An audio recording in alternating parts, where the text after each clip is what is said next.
Okay. Good. Well, you want to go first? Okay. All right.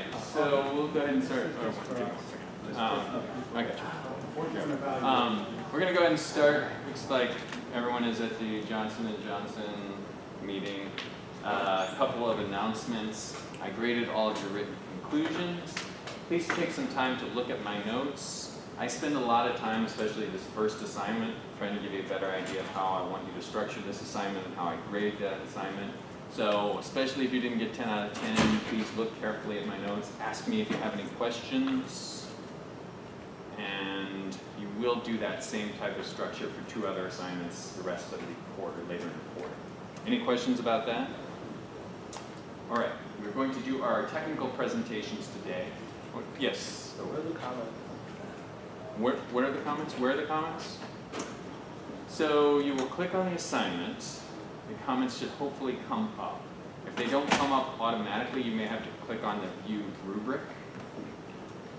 If that doesn't work, I can look at your Blackboard after class, or I can direct you to Blackboard Technical Support. Other questions? Yes? If you go to your grades and then you click on the assignment, it'll be in there too. Okay. It's very helpful. My comments? All right. Thank you. The other thing I want to say, all right, anyway, we're going to do our technical presentations. I want to make a note or tell you what we're going to do on grading for that, or how I grade that.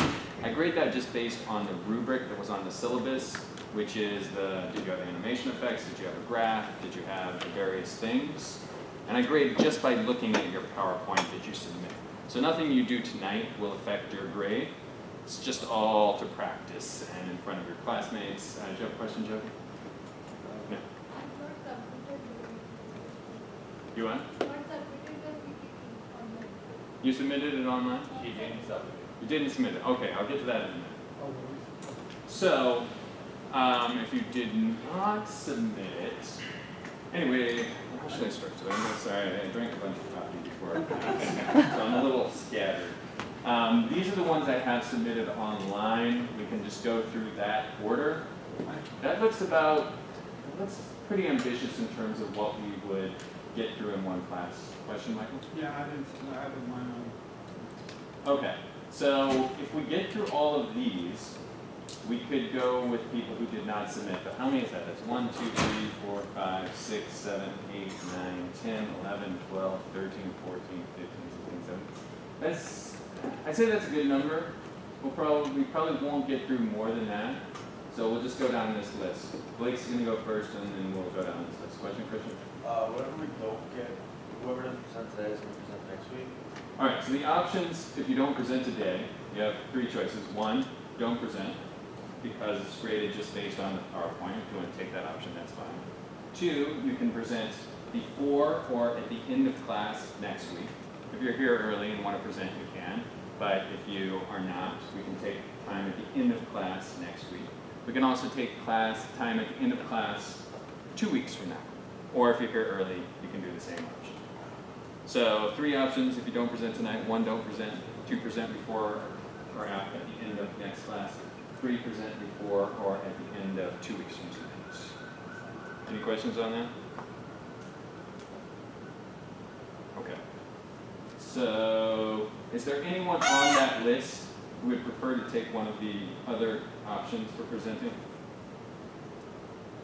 Yes, okay.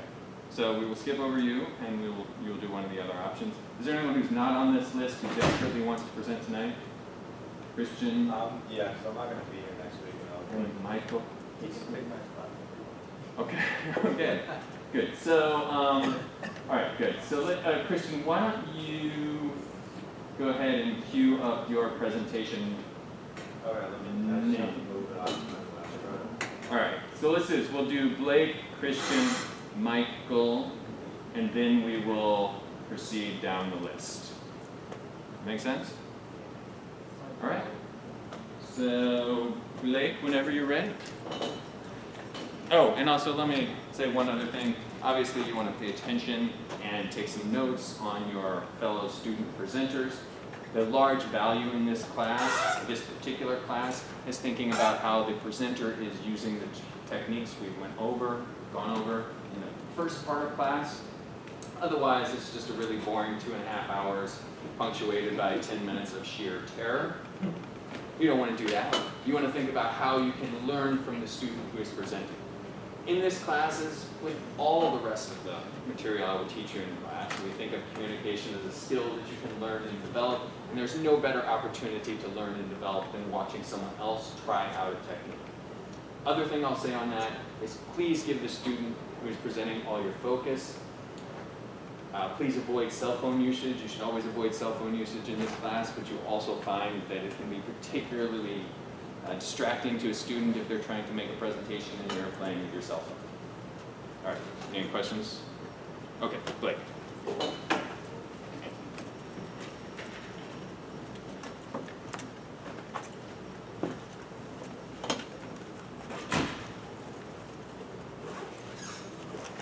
Oh, and the clicker's right there on the lectern.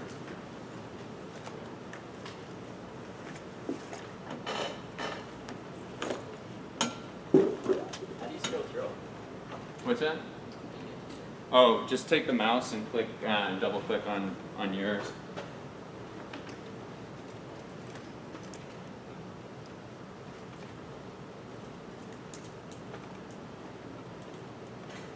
It's only going up and down. What happened? It's like only going up and down. Okay, great. Oh, okay. Not just saying the actual mouse. So what you'll do, you come up here, you'll click on. And then to get at the presentation, you have a couple of options. One, you can just click right on the remote. The bottom left-hand button will take it to presentation view, or you can do something that Blake is doing right now. And then there's a forward-backward button on the remote, and then there's, of course, the infrared thing. Oh, scroll is forward-back. Good. So hi, I'm Blake. I'm here to tell you about Mac Cali, what they are, what they do, and what they're involved with, and their financial position, how helpful they are. So Mac Cali was founded in 1949. It's a real estate investment trust. So it's a company that owns, manages, develops, constructs various properties all across 5 different states. So those states are in this tri-state area: New York, New Jersey, and Connecticut, as well as Pennsylvania and Maryland. And they're involved with both commercial and residential real estate. So whether you're a company and you need office space, or if you're looking for a place to live, single family, multifamily, duplex, all of these options are available to you. So, the Mac Cali business, as I said, one of their primary focuses is leasing. So they had over $600 million in rent revenue last year, just from commercial leases. So that's only from companies that are paying for office space, essentially. They're acquiring a lot of other properties across the harbor side and other waterfronts as they're expanding. It's one of their primary sources of revenue and their best methods of business, one of their most successful as well. And they manage and develop all of these properties. So if they bought this space and there's a property there, great, they'll renovate it. But if not, they'll knock everything down and start from new and start from scratch. So on their commercial property, as I mentioned, they're located in 5 different states. They have 1,300 units. So that doesn't mean 1,300 companies. That just means they have 1,300 units available for that many companies. They have about 85–90% of that space leased, and about 25.3 million square feet of office space. So it's a lot of space for just a few companies. And their residential properties are also located in the same 5 states. They have 6,200 units, which is a lot of units if you're talking about a lot of families. And they're also about 80–85% or so at capacity. So they're pretty successful at what they do. Currently, they had a press release of a property acquisition and renovation around a transit area, and it was this new focus that they feel that everyone wants to work and live around in the same area. They want to go out in the same general region where they work. So their new focus is to build all these new locations within the transit regions So everything is close to the city or within transit areas. On September 10th, that over here, they released a press release stating that this new mission is about to happen, they're acquiring these new properties, and this is how they're changing their focus. So as you can see, their stock price went straight up and sort of leveled off as this new mission came out. So it just leads to show that it likely will be promising and that a lot of investors have faith in this company. So they went public a while ago in '94 in August, and they started selling about at 17.25. A month later, on September 25th, they released their first dividend, which is pretty new. Most companies don't wait. You usually wait about a year or two before they release their first dividend. And they released it for 40.5 cents per share, which is quite significant compared to today, where they released their quarterly dividend and it's only 15 cents a share. So it's far less significant. They reevaluated their dividend policy. They must have been paying out too much previously. As far as their financial position is concerned, they're financing almost 50-50 with debt and equity, which is sort of surprising because they're a property company. You think they'd have a lot more mortgage leases. Turns out that's not the case, and they have a lot of private investors who own a significant portion of their shares. The net income was over $50 million from the prior year, so you know they're going in the right direction. I mentioned before they're $500 million in base revenue for just rent. That's just leasing. That's their main line of business, and I would say about 70% of their revenue. Lastly here, the stock today has a pretty low beta compared to the overall market, so not to say that it's not risky, but compared to the overall market, it's not as risky. Their earnings per share is 29 cents, and within the last year or so, they're ranging between $16.85 and $21.12. Today, they're at $19.65. So they're somewhat steady in that range, and hopefully everything will go up and they'll continue to be as successful as they are. So, thank you. Good, excellent. Comments for Blake?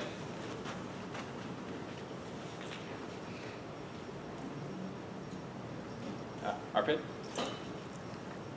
I think overall it was great. He was very confident when he was presenting. It felt like he knew what he was talking about, especially stock values. But he used some terms that not everybody's familiar with, and he didn't really explain it. Another thing was the slide was kind of blurry. On the TV it looked fine, but I guess on here it comes up blurry. Okay. Yeah, he was very casual and familiar with a lot of the terms he used, and we may not have all understood those terms. My thought was he might have been presenting to a specific audience, like people who understood this. That's the feeling I got. So, I don't know, we could go either way with that, Mike. I thought he did a good job, an excellent job explaining everything. He was really calm and collected and really came across very to the point. Yes, yes. All right, how did we like his body position, meaning where he stood and how he stood? Matthew. I guess technically like to the left would have been better. To our left. Okay. So just because we can see like the lines of how they pop up, but both parts and back and forth. Okay, so that's a general rule that I suggested to you last week. And you think, Matthew, in this case, he should have used that, stand to the left? Yeah, especially because the writing was on the top left and it's back down left. Okay, good. Yeah, I had a thought. I'm sitting over here, so it didn't bother me as much. And also because he had a lot of pictures, it didn't bother me either. So since there wasn't a whole lot of text and the pictures just provided context, I forgave him for not standing to the left because it allowed him to be more open and more direct with us. But yeah, you could note that comment, Blake, that some people thought it would have worked better if you stood to the left. Some people thought it was fine. In terms of his body position, any comments on that? Remember, I harassed him probably more than anyone during the body language class about how to have a forward, poised, energetic posture. Any thoughts on that, Matthew? I mean, I thought he did really well. I think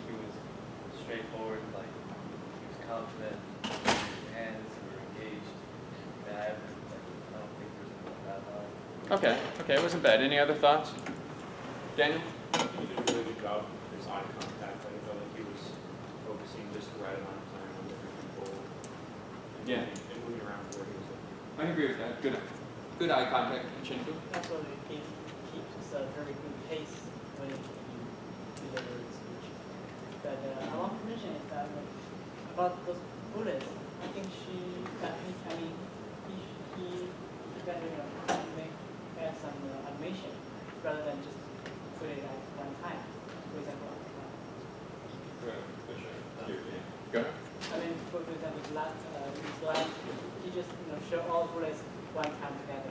Oh, he could have used entrance effects? Yes, one time for one bullet. Okay, yeah, entrance effects could have been helpful. So in terms of the question about his body language, I thought it was okay. He was confident, he wasn't shaking or moving side to side. He had good eye contact, but he was a little withdrawn, and he had his hand in his pocket the whole time. I want to see a little bit more energetic. I have something important to give, like that ball exercise, the imaginary ball. Right, here's this good stuff that I have to do. And if I lean forward a little bit more, I'm going to be a little more engaged, and I think he would have been a little more engaged as well. But it was pretty good. It was almost there. So we're going to move on to Christian.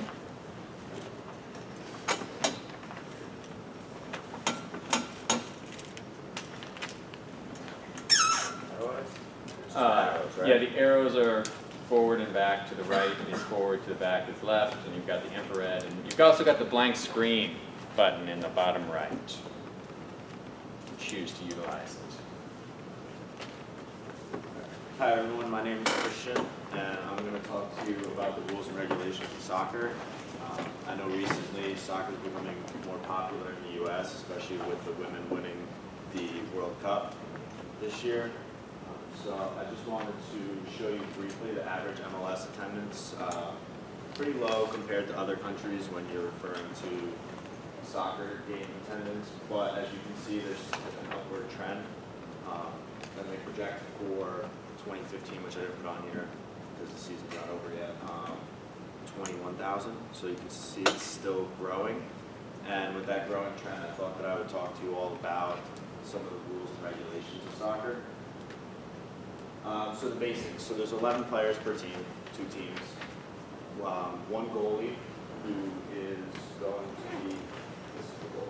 It's not a great picture, it's not. But that's going to be goalie, and then there's 10 field players, which can be various positions and different formations, which we'll talk about a little later on.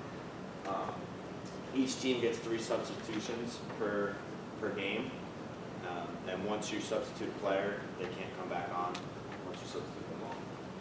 The game's broken up into 2 halves. Each half is 45 minutes with a 15-minute halftime, and the game clock never stops throughout the game. So there's no timeouts. If there's an injury or if the ball goes out of play, the game clock does not stop. So that is why you'll see extra time added for what they call stoppage throughout the game. They'll add usually per half, maybe 2-3 minutes. It all depends on if there's a lot of injuries, if there was a lot of stoppage play, as they say. And that's all at the discretion of the ref. So here's a brief diagram of the field and the different drawings on it. So the field typically is 110 to 120 yards long by 70 to 80 wide. This is for international matches, and this is FIFA regulations, which is International Federation of Football. And it varies more so for domestic games, like domestic leagues, but this is the general international guidelines. This right here, this is the goalie box, this inner square. The touch lines are going to be the long sidelines, as you can see on the diagram here. The goal lines is going to be the shorter boundary line, so it's this line right here behind the goalie, well, along the goalie. The center mark is going to be where they kick the ball off in the beginning of the game, and the center circle, when they kick the ball off in the game, the players can't go, besides the 2 players in the middle, not go in that circle until the ball's kicked. Other if you hear a commentator refer to the spot, they're talking about the penalty spot, which is this little circle here. Whenever there's a penalty, which we'll talk about later on, that's where it's taken from. And the penalty arc, again, when there's a penalty, it's this little half circle here.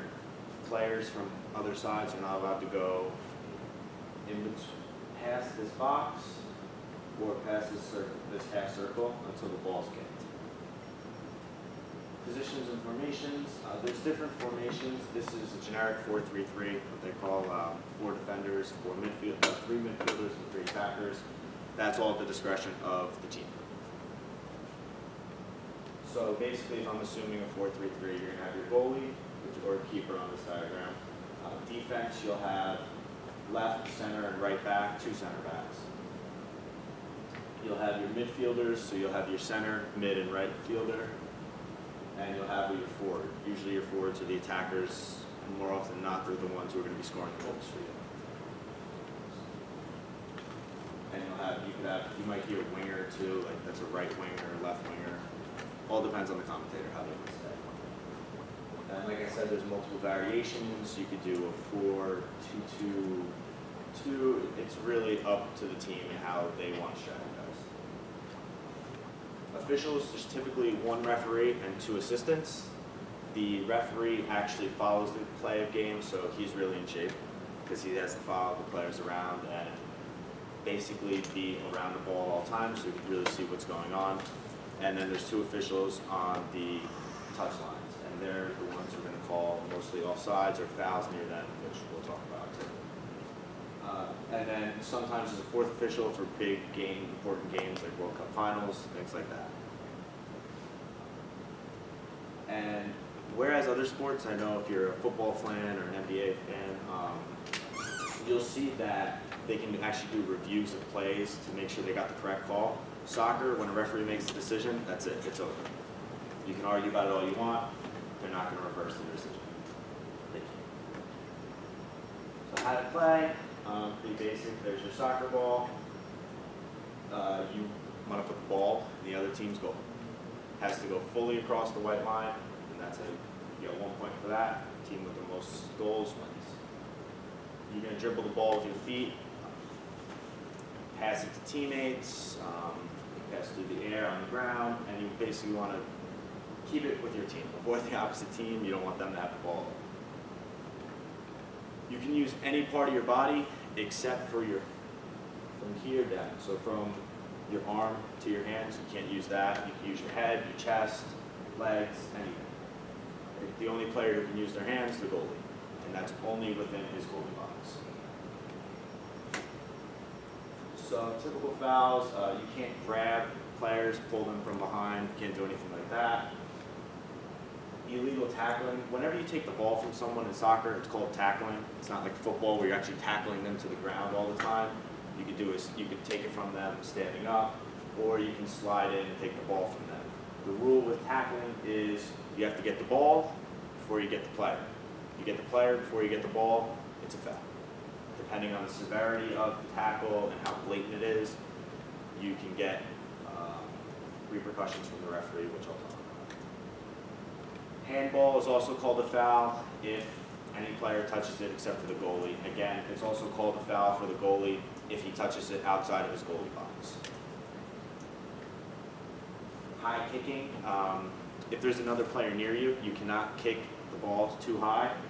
It's because you have cleats on, spikes at the end, very dangerous if another player is coming in close.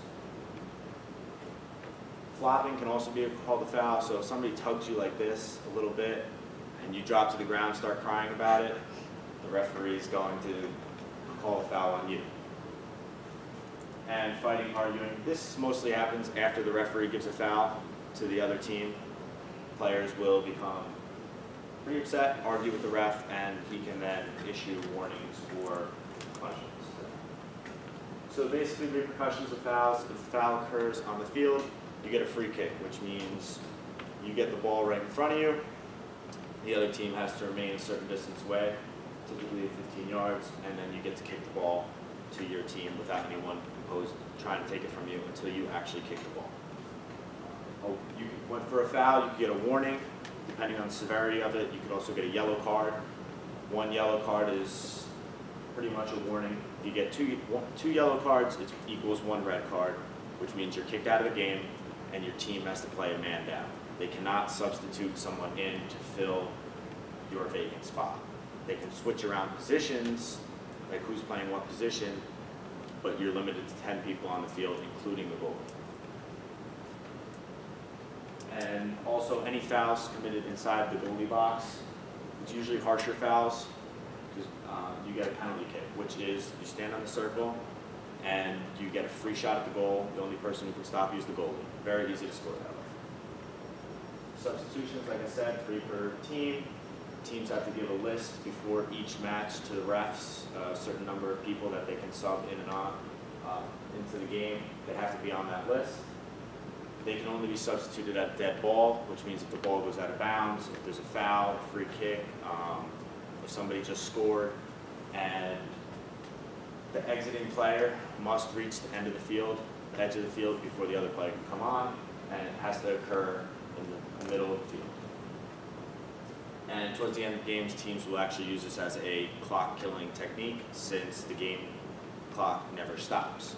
So you can walk really slow to the edge of the field because the other player has to wait until you get there to go on. And I've actually seen yellow cards given for people walking too slow. Out of bounds, if the ball rolls over the white line on the sides, the team who didn't kick the ball out gets to throw it in. It has to be thrown in, can't be kicked in. And they cannot cross the line while they have the ball in their hands to throw it in. Out of bounds on the goal lines, if I'm playing against someone, if the opposing team kicks it out of bounds by your goalie gets a free kick. Kind of like a free kick, but your goalie takes it, and everyone spaces out further down the field. If it's last touched by your team and goes out on the goal line at your own goal, it's a corner kick, which, as you can see in this picture, they get to take a free kick from that corner, and everyone kind of stands in the box, and the big thing here is people try and use their head to score because the ball's in the air, so that's also a good technique to score. Offsides, if you pass the ball to a teammate who's closer to the opponent's goal than either the ball or the furthest opponent, it's an offsides. But it's only offside if that player is actually involved in the play. So if I have one teammate who's offside, but I don't pass it to him, I pass it to someone else, they don't call offsides. It's only if you're passing to the person who is offsides. And it doesn't apply to free kicks, corner kicks, throw-ins, or you can be past the last defender as long as it's within your half of the field. So if for some reason the other team is completely pushed up, even their defense is pushed up into your side and you're past them, that's fine as long as you're on your own side of the goal. So overtime rules, regular season games, there's no overtime. It's a draw. Knockout stages, competitions like World Cup, once you get further down, you get 15-minute halves, so 30 minutes, and then if it's still tied after that, penalty kick, which each team gets 5 shots on the goal, and whoever has the most after the 5, if you're tied, you keep going one by one until somebody has one. And then basically point system for domestic leagues is you get 3 points for a win, a loss is 0 points, and a tie is 1 point. This is actually the current standings of La Liga, which is the biggest league in Spain. And as you can see all the way to the right, that's their points based on how many wins, losses, and draws they have. And unlike NBA or NFL where they have playoffs, and that's how you win, it's the league champion is declared at the end of the season by the most points. And that's that. Anyone have any questions?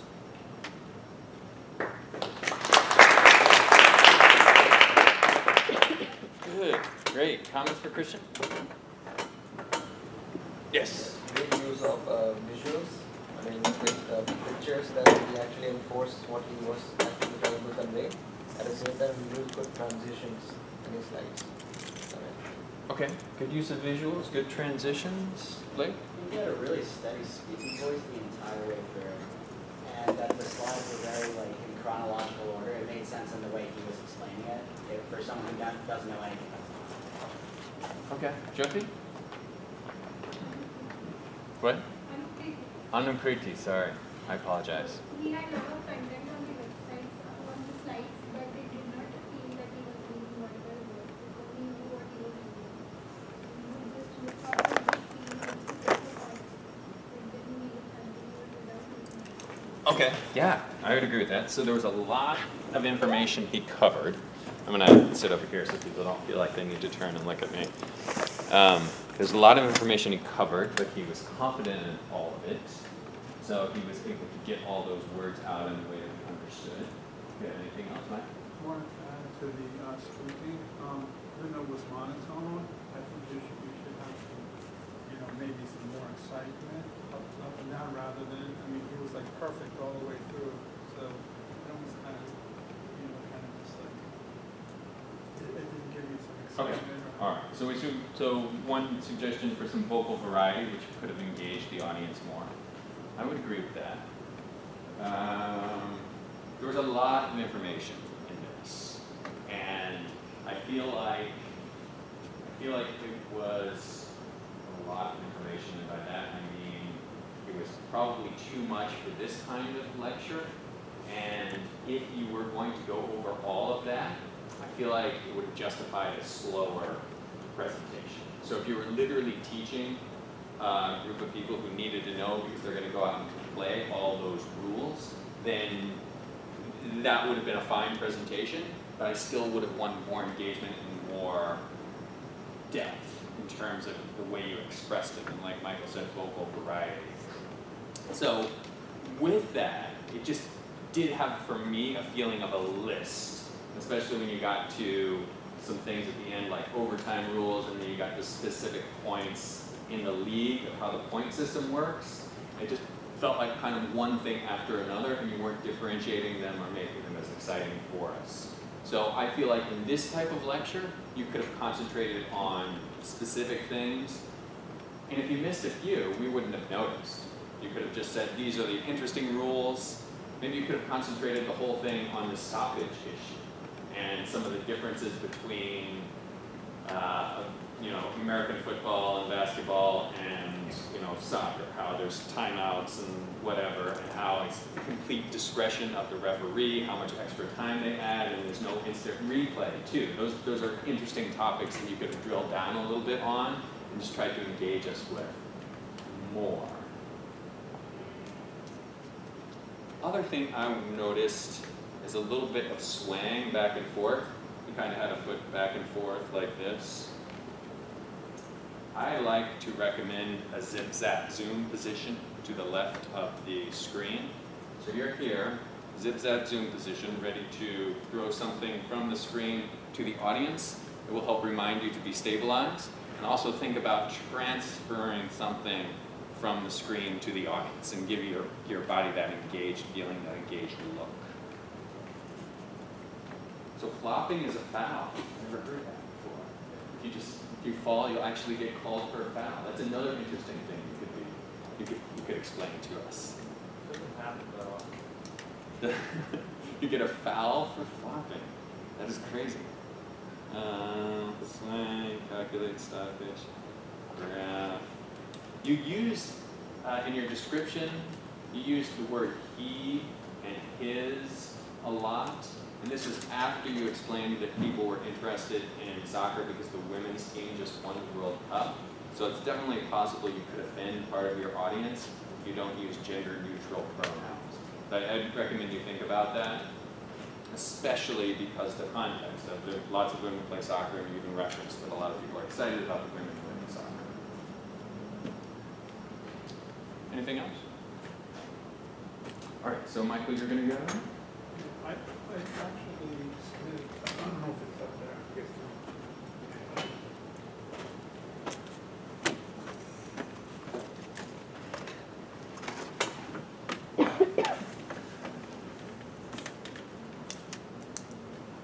Is this yours? No, that one. I don't know if that was there. Yeah, just leave that there. That's the clicker thing, Michael.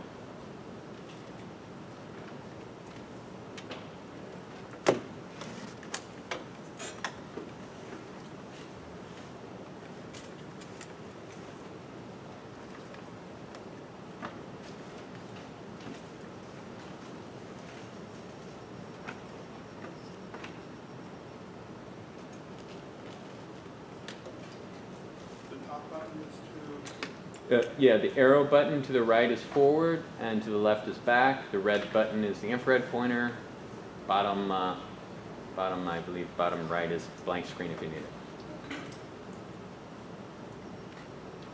today's objectives, I'm going to talk.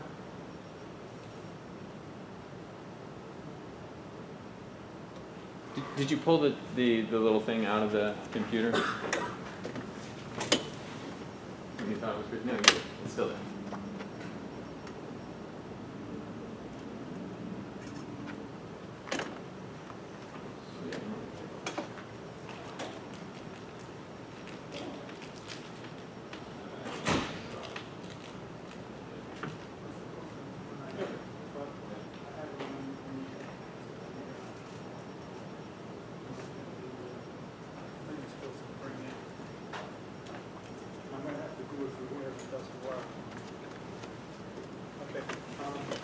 Today's objectives, we're going to talk about information technology audits and why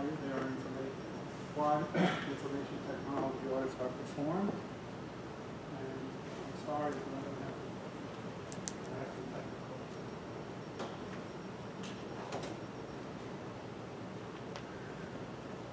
technical. And a basic understanding of technology audits.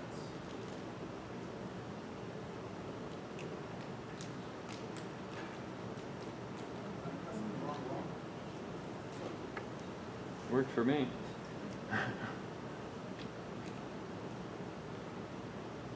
The arrow? You're pressing the arrow? Yep. Okay, maybe this will do it. Maybe I'm sorry. My name is Michael Berger. I'm a business consultant.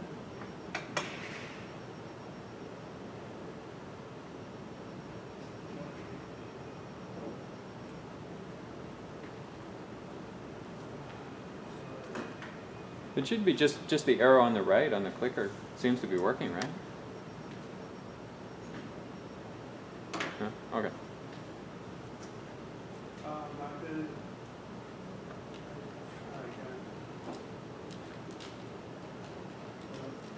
It's not working. Because I have been bringing in.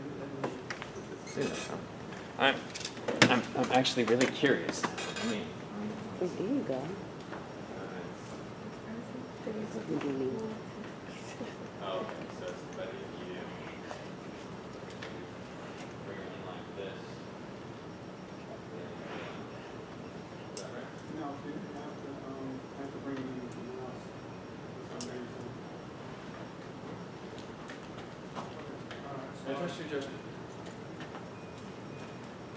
Okay, I'm a business consultant. This one.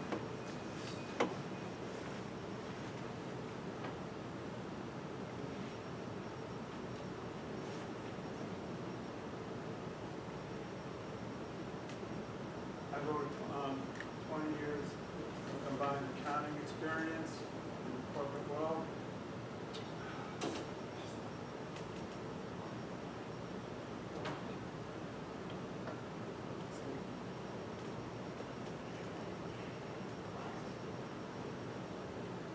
Specialize in software applications. Certified QuickBooks Pro Advisor. Sage 50 consultant. I'm currently enrolled in the Flex MBA program. And a small business consultant for MSPC, certified accountants, public accountants, and advisors, and some fun facts. Enjoy boating, fishing, traveling, wine tasting, especially California and California. Let me give you some history.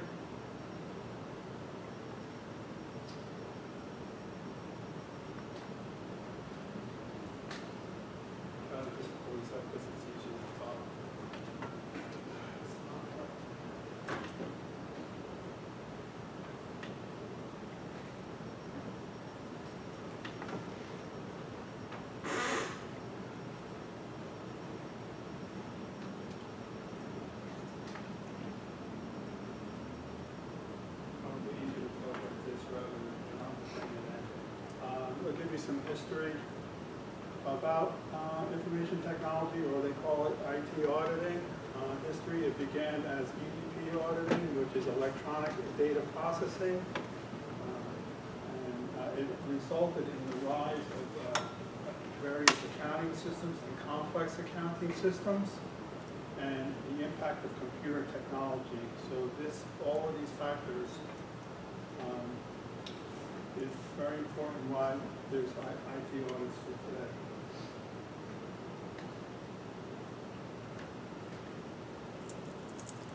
I'm going to tell you about the purpose.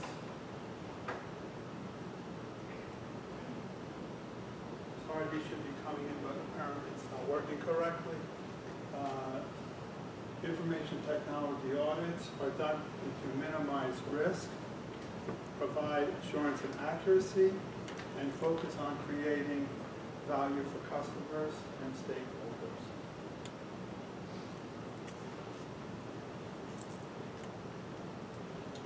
And when an auditor comes to do an IT audit, there's several factors that he presumes. He presumes that management has a responsibility of maintaining effective internal controls over financial reporting. Internal controls, we're going to talk about that just a little while, but it's basically it's basic controls over the company that basically are controls that are set in place to make sure that there's no fraud going on. And so management is responsible for setting these up.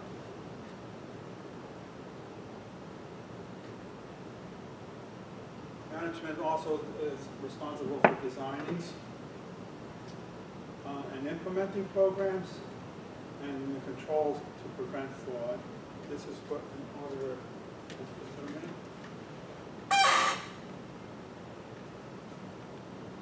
And also management is responsible.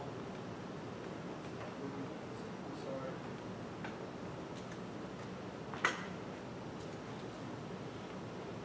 And also auditors presume that there's reasonable assurance and that all these controls are put into place by management. So managers set these controls, and an auditor comes in and presumes that they're there.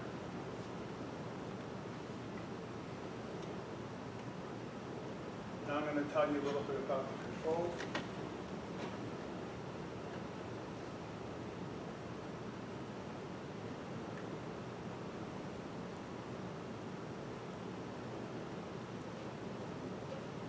There's general controls, and there's supposed to be coming up application controls. I'm not sure why it's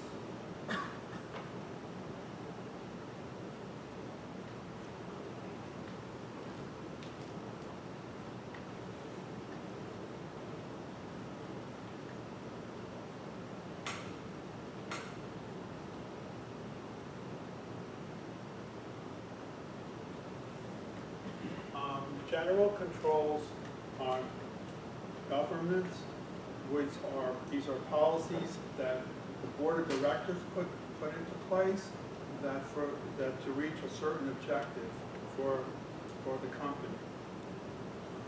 System development, controls over the system development, change management, and computer operations. System development is basically designing the system that works for the company. Change management, security, if there's any kind of change in the security, adding new programs, that will have to be authorized by management, and the computer operations are set forth by management as well.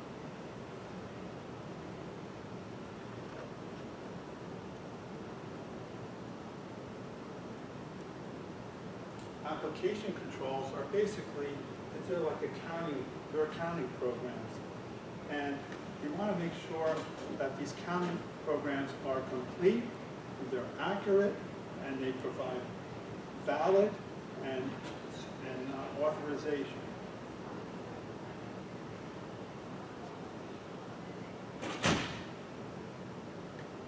I've this up, let's kind of try to pull everything together. You have your general controls, which are your operating systems, your database, and your systems and development. It's mostly it's basically all the hardware and all the configuration.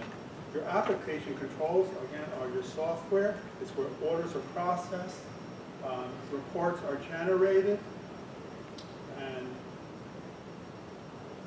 so you need to have controls on these type of functions.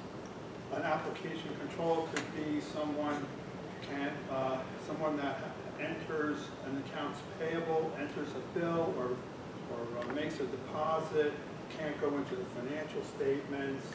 So there's certain controls that certain people can do. The manager might want the CFO. He has full control, so he can see everything. The senior accountant may only have access to journal entries, making transactions, and the CFO might have authorization to prepare the financials and an audit package. Also, security is a big role, assigning users to different roles, and also human resources when people are hired and fired, making sure that these people are on, that have access to certain programs, and they're signed off by each of the manager. And when they're fired, or they have leave, they make sure that they're not able to access. So this kind of brings together.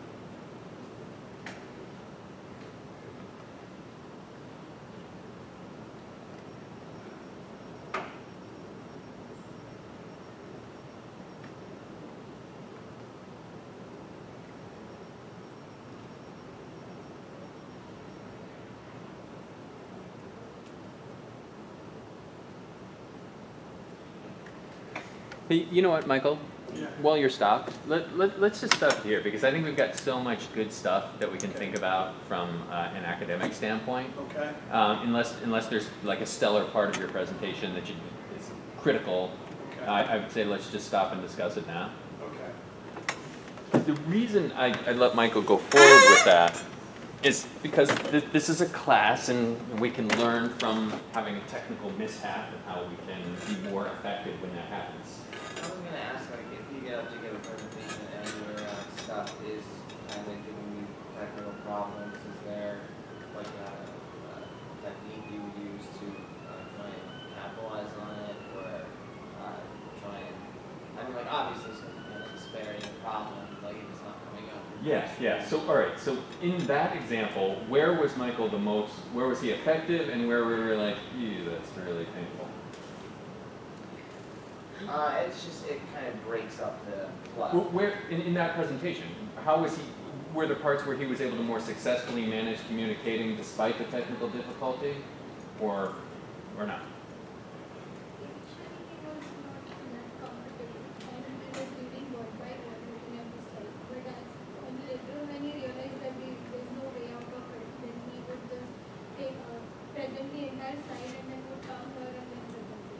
Okay, so was that effective though? Yeah, that's my comment too. So when he said, all right, let me just throw everything up and let me stand in front of you and use good body language and explain it to you, I thought those parts that was his effective way, Matthew, of recovering from this technical glitch. And when he got stuck behind the screen and became more frustrated with, oh, this is happening again, that's when it just became more painful for us in the audience as well. Another thing I would say in order to get over that kind of technical difficulty is a lot of rehearsal. If you remember at the beginning, he had some facts about himself, like that's his career. So he starts off with this technical difficulty, but it's facts about himself, and it's like it's especially painful because he's just like reading facts about himself and he's stuck behind the computer, when it could be an occasion where he could say, you know, this is me, I know who I am, let me stand here and face you and like explain a little bit about myself and how I got into this IT audit. That could have been a part when he could have leveraged his familiarity with that part of the presentation and used it as a way to bridge with the audience even though some things were going wrong. if it's creating a lot of problem, I think we should just stick on to the normal outline. I mean, normal outline wherein we don't actually start a slideshow. Just scroll down slide by slide. Is that okay? Oh, you mean like not the presentation? Not Yeah. the presentation. Yeah, I think he could have cut his losses and said, all right, forget it. I'm not going to go through that process. I'm just going to tell you the important thing you need to know about IT audit. And like we said, his most powerful parts was when he turned and faced us and used that open body language. Yeah. Like, I thought in the beginning you were going to talk about mostly accounting software, since you mentioned QuickBooks and Sage and how you work for MSPC. And then later on it made sense with the financial controls and all, and the IT reviews. And I will just say one thing, on one of the slides there was a typo, the O and COGS was missing. Okay, thank you. On the financial reporting side. okay, so I mean, I think this was good exercise. And our goal here is not to give flawless presentations, it's to think about how we can do effective presentations, and this is a great example of how you can give an effective presentation if something goes wrong. Jay? Arthur, sorry. So I think what he could have done is, if it wasn't projecting properly on the slide, he could have just left it as a title on the presentation mode, but look at his computer real quick, see what's coming up, and then just come in front of the class and present. Yeah, yeah. So he's kind of, you know, getting the clues where he needs to go with the presentation, but we don't know, so we're kind of just paying attention only to him and not to the PowerPoint. Yeah. And remember how we talked about anxiety is not noticeable, or not as noticeable as you might think? So he might have been very nervous, this is going terrible. We don't have that same impression. You just say, forget it, I'm gonna do my best, and I'm gonna wing it. We wouldn't have noticed the difference. We wouldn't have noticed that you were missing things in your presentation, because is anyone here familiar with the history of IT audits? Probably not. So you could have told us anything and we would have said, yeah, that's great. So, good, I'm glad that happened, and I'm glad we got the chance to discuss it. Did you have any thoughts about while it was happening? I wasn't getting nervous like I did like the first time. Okay. I felt much comfortable. That's why I turned around and said, you know what, let me just pull up these bullet points. I was trying to bring them in, like through animation. Maybe I didn't do it right or something when I programmed it, but. Yeah, and I thought at the beginning, maybe I could just stop you and say, do it later, but I thought, forget it, let's just go with this experience and learn from it. It definitely distracted me. It definitely distracted me from the process. Okay, so hopefully. But it was good because this I understand what happened, like what Yeah. I can do in a situation like that when you have. This is a good place to have a technical problem like that happen, so you can think about how to prepare I mean, for like it. just go off the hip, like one of the colleagues said, just go off the hip. Great. Not here.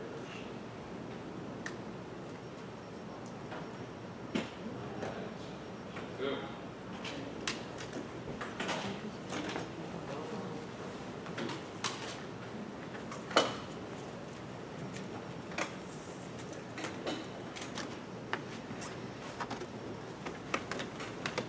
So, hi everyone, my name is Shen Fu, and you probably have known what I'm going to talk about after seeing my title. Yes, it is. I'm going to talk something about the battery of our cell phones. But before I start, I would like to show you some pictures.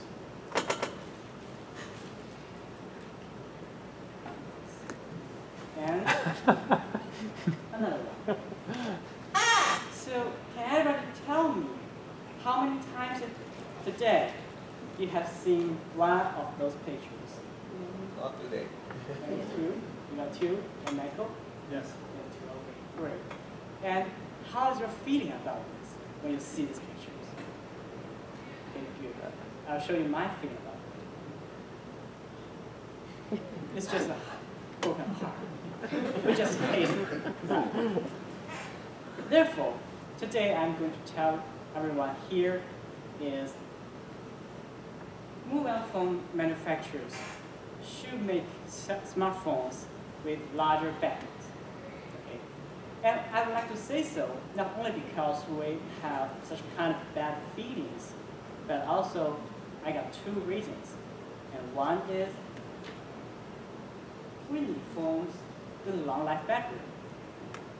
And second one, we don't mind have thicker or heavier phones at all. So let's just go to the first point. Why I say we need phones with long life battery? So because we have to, first keep power on forever. And second, we have to charge very often, charge our phones, probably one time a day or even more often. And third, we have to face all kinds of convenience when we charge our phones. So first, definitely, phones means everything today. Right? We do our communication, education, entertainment, and almost everything through our cell phones. So we have to, make sure that we got power. We have to stay online all the time, universally. Okay? And then, we have to charge our phone very often. So here I will going to show you a graph. Right here. So in this graph, we got several kinds of cell phones, and we got the hours of the battery life. So here we can see how we got this data. We use cell phones with 4G, LTE, and we surfing the internet, and until the battery is drained. Okay.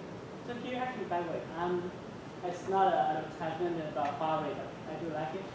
Anyway, Huawei did a good job. It's about 15 hours, and iPhone 6 Plus, not too bad, 10 hours. And here we got Samsung, almost 10 hours, not too bad. And we got the average of all kinds of smartphones is about 8.5 hours. So here, no matter how long it is, we have to charge our phones at least one time a day. Okay? And then we have to face all kinds of inconvenience when we're charging our phones. So I'll show you two pictures here. First, it's a man with his cell phone plugging in the outlet. Okay? And the second picture is, by the way, please understand that no offense. Okay. So actually, these pictures show that it is very convenient. For example, like I got a mobile phone here, but I can't move. I just have to stay here. And also, as we know that charging a phone is a kind of time consuming, which means I have to stay here for at least probably 10 minutes or half an hour or even longer. So it's really inconvenient. Okay? So that's the first point I'd like to mention, that we need a long life batteries. So because first, we need to keep power on forever. And second, I have to charge at least one time, which means I have to charge very often. And also third, we have to face all kinds of inconvenience when we charge our phones. You agree with that? Okay. Okay, let's go into the second point, which is we don't mind having a thicker or heavier phones. You probably don't agree with me, but let's talk about it. Okay. I would like to say thicker or heavier don't work. So think about, first, external battery packs. And second, battery charger cases. And third,